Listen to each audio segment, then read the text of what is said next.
Breaking news చూస్తున్నారు. విజయ్ ప్రభుత్వంపై స్టాలిన్ సంచలన వ్యాఖ్యలు చేశారు. టీవీకే ప్రభుత్వం ఎప్పుడైనా కూలిపోవచ్చంటూ సంచలన వ్యాఖ్యలు చేశారు. ఆయన ముందస్తు ఎన్నికలకు సిద్ధం కావాలని స్టాలిన్ క్యాడర్కి పిలుపునిచ్చారు.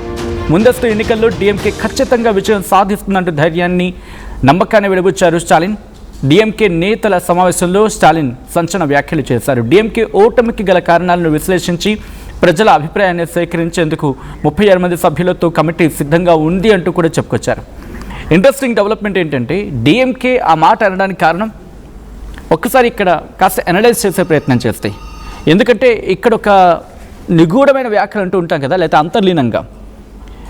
గత కొద్ది రోజుల క్రితం ఎంకే స్టాలిన్ ఒక మాట అన్నారు, ఈ ప్రభుత్వానికి 6 నెలల సమయం ఇస్తామని చెప్పి. ఇక్కడ 2 రకాలుగా అర్థం చేసుకోవచ్చు. ఎందుకంటే ఒకసారి విశ్వాస పరీక్ష నెగ్గిన తర్వాత 6 నెలల సమయం ఉంటుంది. ఈ మధ్యలో మళ్ళీ వెళ్తానంటే చేయలేక. Correct me if I'm wrong. దాంతోపాటు ఇంతవరకు ఎందుకంటే మీకు కరెక్ట్గా చూస్తే విజయ్ గవర్నమెంట్ ఫామ్ అయ్యే ముందు స్టాలిన్ అలాగే అంటే డిఎంకేతో పాటు ఏఐడిఎంకే రెండూ కలిసి ప్రభుత్వాన్ని ఫామ్ చేయొచ్చు అన్నప్పుడు ఒక్క రకంగా పెద్ద ఎత్తున నిరసన వినిపించింది. లేకపోతే యాక్సెప్టెన్సీ కనిపించలేదు. ఎలా ఆహ్వానిస్తారు ప్రజలు?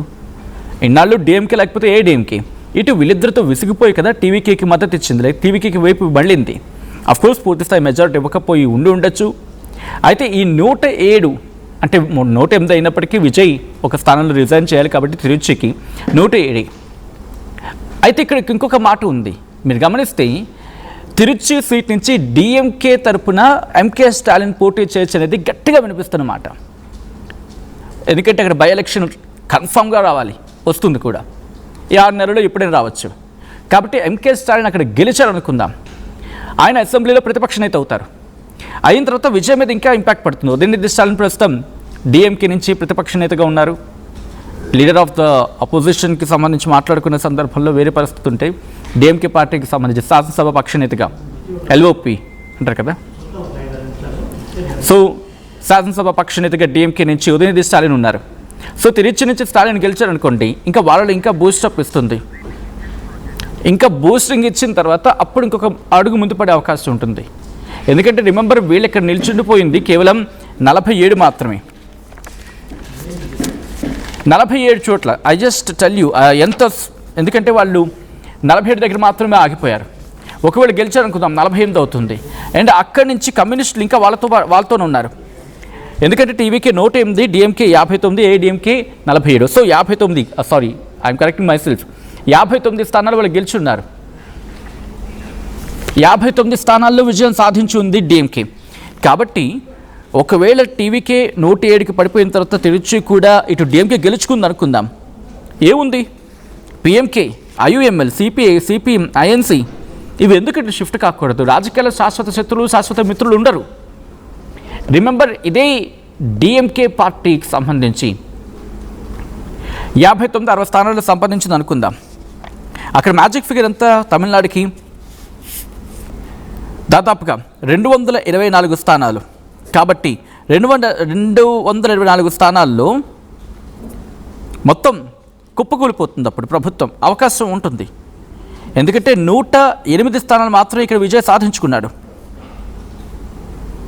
సో టోటల్గా అర్థమైపోతుంది మ్యాజిక్ ఫిగర్ని చేరుకోవడానికి ఎన్ని తంటాలు పడ్డాడో అర్థం చేసుకోవచ్చు. కాబట్టి ఆ మ్యాజిక్ ఫిగర్ని అందుకోవడానికి కష్టం. డిఎంకేకి ఛాన్సెస్ ఉంటాయి, ఎందుకంటే 224 సీట్లకు సంబంధించి. బట్ దాని గురించి డీటెయిల్గా మాట్లాడుకోవచ్చు. ఇక్కడ ఏం జరుగుతుంది? ఏఐడిఎంకేలో అసంతృప్తి నేతలు ఉన్నారు, వాళ్ళు టీవీకేతో వెళ్ళారు లేకపోతే సమర్థిస్తున్నారు అనేది వినిపిస్తున్న మాట కదా. సో అటువంటి సందర్భంలో అప్పుడు ఏం జరుగుతుంది? టీవీకేకి సంబంధించి కొంతమంది ఇటు మళ్ళీ వచ్చారనుకుందాం. 118 మొత్తం 234 స్థానాలకు సంబంధించి అక్కడ మాట్లాడుకుంటే, సో 234కి ఎన్ని కావాలి వాళ్ళకి? దాదాపుగా 118 కావాలి. సో కరెక్ట్ బార్డర్లో 120 మహా అయితే ఇంకొంచెం మాత్రమే వాళ్ళు రీచ్ అయ్యారు అక్కడ. సో ఇప్పుడు డిఎంకే ఎందుకు ఈ మాట అంటోంది?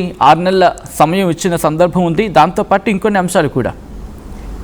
తమిళనాడు ముఖ్యమంత్రి తమిళ వెట్రి కழகம் అధినేత Joseph Vijay Liberation Tiger of Tamil Eelam Velupillai Prabhakar వర్ధంతి సందర్భంగా ఆయనకి నివాళులు అర్పించడం రాజకీయ ప్రకంపనలు సృష్టిస్తుంది. అక్కడ 2009లో శ్రీలంక సైన్యం చేతిలో ప్రభాకరన్ హతమైన ములువైక్కల్ విషాదాన్ని స్మరిస్తూ తమిళుల హక్కుల కోసం తన గళాన్ని వినిపించడం జరిగింది. ములువైక్కల్ జ్ఞాపకాలతో భావోద్వేగ సందేశం ఇచ్చిన పరిస్థితి తమిళనాడు రాజకీయాల్లో ప్రకంపనలు సృష్టిస్తూ ఉంది ప్రస్తుతం ముఖ్యమంత్రి విజయ్ నిర్ణయం. అయితే తమిళనాడు ముఖ్యమంత్రి తమిళగ వెట్టుకలగ అధినేత విజయ్ తీసుకున్న ఈ నిర్ణయం ప్రస్తుతం అక్కడ అనేక పరిణామాలకు దారి తీస్తూ ఉంది. సో ప్రస్తుతం తమిళనాడు ముఖ్యమంత్రి విజయ్ ప్రభుత్వం కుప్పకూలిపోతుందని డిఎంకే చెప్పడానికి కారణాలని లింకప్ చేస్తా ఒక్కొక్క డాట్ని క్లియర్ కట్ చేసుకుంటూ వెళ్తే కనుక 59 మనకు అనిపిస్తుంది. బట్ ఒకవేళ 6 months తర్వాత ఇదే అంశాన్ని చూపించి ఇదిగో ఈ ఇష్యూస్ ఇంకా ఉన్నాయి, తిరుచి గెలిచిన తర్వాత ఫర్ సపోజ్ తిరుచి గెలిచింది అనుకుందాం, డిఎంకే స్టాలిన్ ప్రతిపక్ష నేతగా లోపలికి వెళ్ళారనుకుందాం, ఈక్వేషన్స్ మారిపోవచ్చు. ఎందుకంటే పూర్తిగా మద్దతు ఉండే అవకాశం ఉండదు కదా తర్వాత మళ్ళీని. ఒకవేళ ప్రభుత్వంలో కనుక కాస్త కుంపటి రాజుకుంటే, ఎందుకంటే విజయ్కి మద్దతు గురించి మాట్లాడుకున్న సందర్భం కదా. సో అటువంటి నేపథ్యంలో ప్రభుత్వం కుప్పకూలిపోతుందని స్టాలిన్ చెప్పడం 2 మొత్తం 144 స్థానాలకు సంబంధించిన దాదాపు 144 ఓట్లను దక్కించుకున్నాడు ఇటు అసెంబ్లీలో విజయ్. సో 144 మంది ఎమ్మెల్యేల సపోర్ట్ అయితే అసెంబ్లీలో దక్కించుకున్నాడు విజయ్. బట్ జరుగుతున్న పరిణామం ఏంటి, వీళ్ళందరూ అక్కడ ఉంటారా? ఎందుకంటే కమ్యూనిస్టులు కావచ్చు, లేకపోతే కొన్ని పార్టీలు ఐయుఎంఎల్ లాంటి పార్టీలు, దాంతోపాటు అనదర్ పార్టీ వీసీకి మర్చిపోయాం, వీసీకి లాంటి పార్టీలు ఏమంటూ ఉన్నాయి, మేము బయట నుంచి సపోర్ట్ ఇస్తామని చెప్పి. కాంగ్రెస్ ప్రభుత్వంలో ఉంది.